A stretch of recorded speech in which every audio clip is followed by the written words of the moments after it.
We're going to talk about 7 actors who are no longer cast by Hollywood, beginning with Seann William Scott, whose performance as Stifler in American Pie was so iconic that it actually hindered him from landing future roles. Sean stated in a 2010 interview, "I had so much fun and loved the character, but I don't want to be known as that character forever. Now I'm realizing that I probably will be known as that character forever," also adding in a Conan O'Brien interview that Stifler's basically all he's seen as when fans meet him in real life. Do people think you're Stifler? Do you have situations where people... No, people think that I'm my guy. Yeah. They think that I'm Stifler. This made it difficult for Sean to land any role where he wasn't playing a douchey frat boy, although this wasn't so much of an issue at the start. He'd star in films such as Dude, Where's My Car?, The Dukes of Hazzard, as well as Role Models, finding success in each film with the American Pie persona. However, these types of raunchy teen comedies aren't all that common anymore, and with Seann William Scott approaching his 50th birthday, it's not difficult to see why he no longer has the same utility as he used to. Between 2019 and 2022, Sean didn't appear in a single production, yet he would return in a TV series called Welcome to Flatch, in which Sean still looks exactly like Stifler over 23 years later.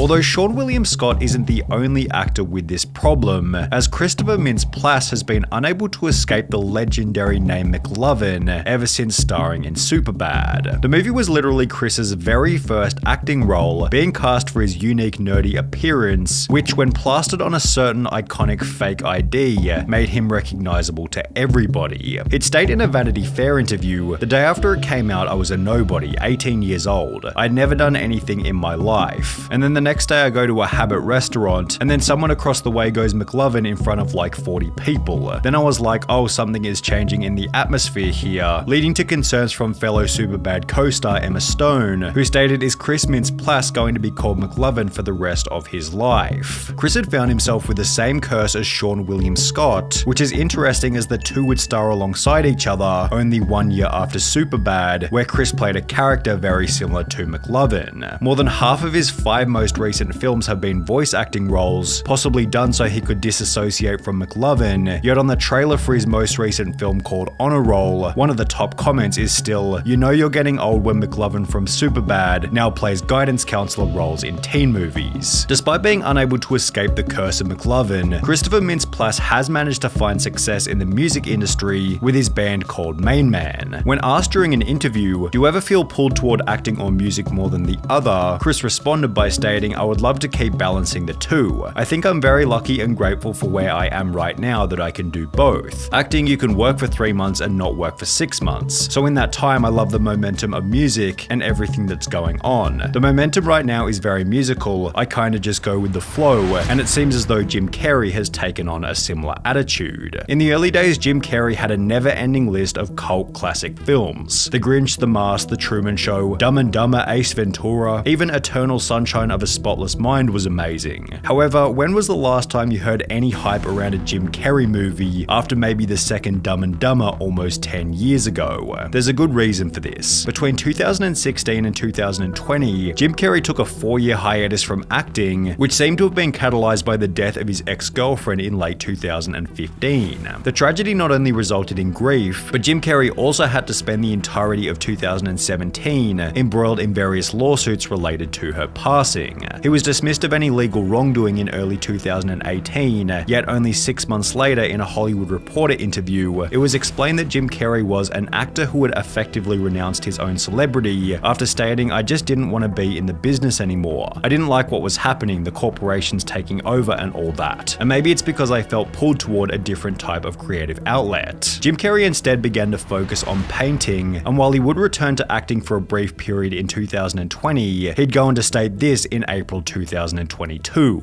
"Well, I'm retiring, but I really liked my quiet life, and I really love putting paint on canvas. And this is something you might never hear another celebrity say as long as time exists. I have enough. I've done enough. I am enough." He added that Sonic the Hedgehog 2 would be his final movie, and apart from a small appearance in The Weeknd's Out of Time music video, Jim Carrey has stayed true to his retirement. But whatever happened to Tobey Maguire? As summarized well by this comment, I don't care what other movies this guy plays in, he will always be Spider-Man to me, and while this is true for most Tobey Maguire fans, he isn't really typecast in the same way as McLovin or Stifler. He found success playing fairly unique roles in other films such as The Great Gatsby, yet since 2014, almost 10 years ago, he appeared in no more than 3 films and 1 episode of a TV show.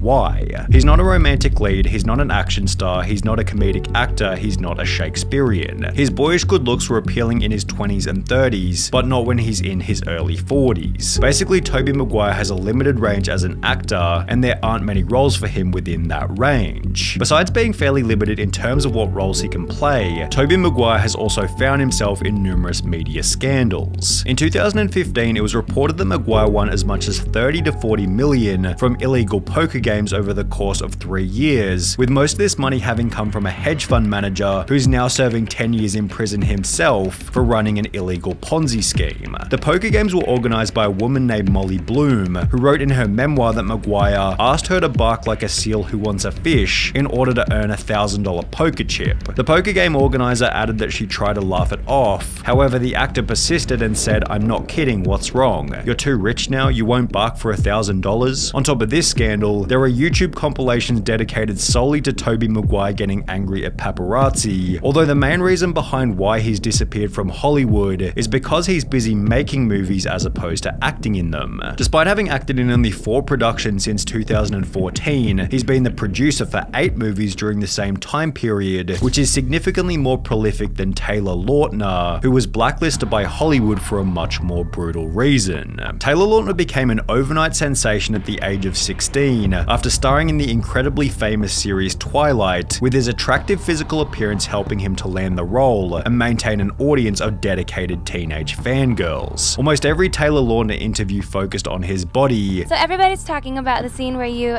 drop your pants.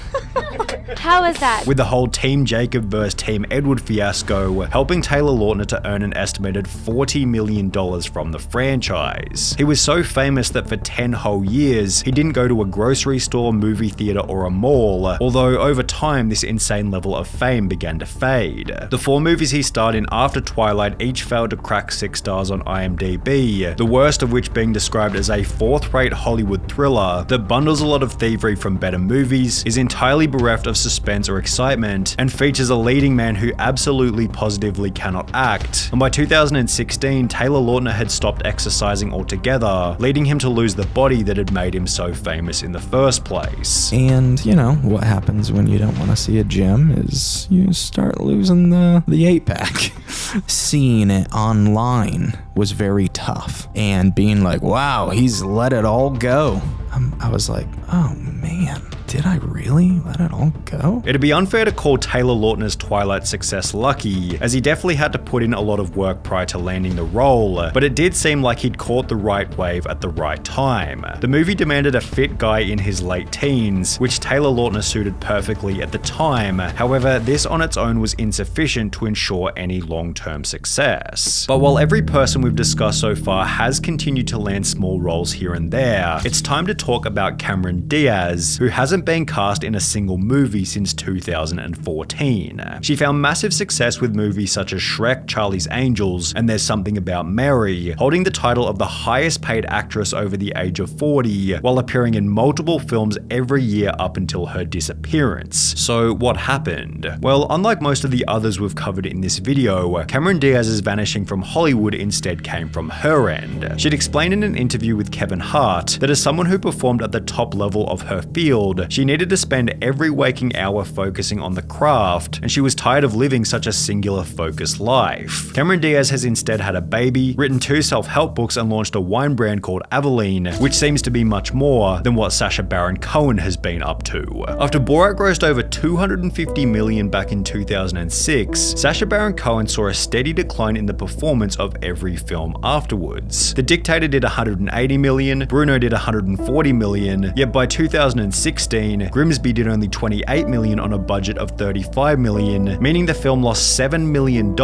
whilst prompting reviews such as Baron Cohen is a one-trick pony and his shtick has worn thin. In 2016, he stated that Hollywood would be too scared to make Borat today, explaining that the incredibly crude humor which made the movie so successful was better suited to when the film was first released. The kind of stuff he pulled off in Borat is much harder to do in this YouTube/iPhone age, as Cohen himself admitted while doing press for this one. The same kind of problem can also be applied to Bruno and the Dictator, but it's the risky comedy in these films that makes them so entertaining to watch. On top of being more limited in terms of what jokes he can make, Sacha Baron Cohen has also been limited by lawsuits. He stated in a 2012 interview that he could no longer make movies like Borat and Bruno, as the movies I did up till now they involved real people. At the moment, I think I have the Guinness World Record for the most sued actor in history, with Borat accounting for at least 7 of these lawsuits. Despite this, Sacha Baron Cohen did release Borat 2 in October 2020, which was purchased by Amazon for $80 million.